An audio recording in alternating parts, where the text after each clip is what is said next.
సమాచార హక్కు చట్టం 2005 దుర్వినియోగం చేశారంటూ ఆరోపిస్తున్న తప్పుడు వ్యక్తుల ఫిర్యాదు ఆధారంగా ఉద్దేశపూర్వకంగా నియమ నిబంధనలకు వ్యతిరేకంగా ఓ దళిత సామాజిక వర్గానికి చెందిన హిందీ టీచర్ సతీష్ కుమార్ ను సస్పెండ్ చేసి అలవెన్స్లు నిలిపివేయడం దుర్మార్గకరమన్నారు.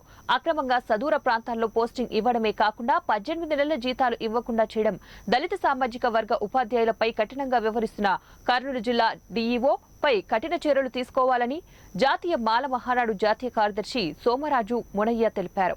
కర్నూలు నగరంలో జరిగిన మీడియా సమావేశంలో జాతీయ మాల మహానాడు జాతీయ కార్యదర్శి సోకరాజు మునయ్య మాట్లాడుతూ బహుజన్ టీచర్స్ ఫెడరేషన్ జిల్లా అధ్యక్షుల కె సతీష్ కుమార్ దళిత సామాజిక వర్గానికి చెందిన అతనిపైన కొంతమంది తప్పుడు ఫిర్యాదు చేయడంతో ఫిర్యాదును విచారించకుండా కక్షపూరితంగా కర్నూలు జిల్లా డీఈఓ వ్యవహరించారని తక్షణమే అతనిపై ఉన్నత అధికారులు చర్యలు తీసుకోవాలని అన్నారు.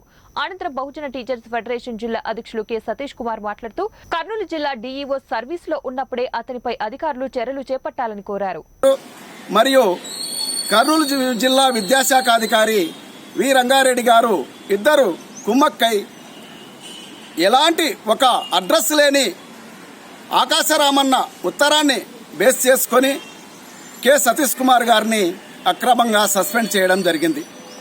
ఆ విషయాన్ని కర్నూలు జిల్లా కలెక్టర్ గారి కాన్ఫరెన్స్లో జరుగుతున్న ఉద్యోగస్తుల గ్రీవెన్స్కు సెప్టెంబర్ 15వ తారీఖు కె సతీష్ కుమార్ గారు హాజరై ఆయన యొక్క బాధను వివరిస్తుండగా వి రంగారెడ్డి గారు కర్నూలు జిల్లా విద్యాశాఖ అధికారి గారు సతీష్ కుమార్ గారికి దగ్గరికి వచ్చి పళ్ళు కొరుకుతూ వేలెత్తి చూపించి నా మీదనే ఫిర్యాదు చేస్తావా, నీ అంతు చూస్తానని మేము చూస్తుండగా బెదిరించడం జరిగింది.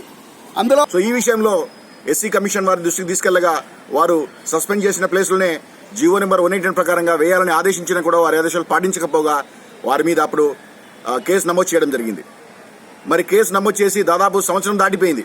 ఆ విషయంలో కూడా ఎటువంటి చర్యలు తీసుకోలేదు. అధికారుల దృష్టికి తీసుకెళ్లిన కూడా కలెక్టర్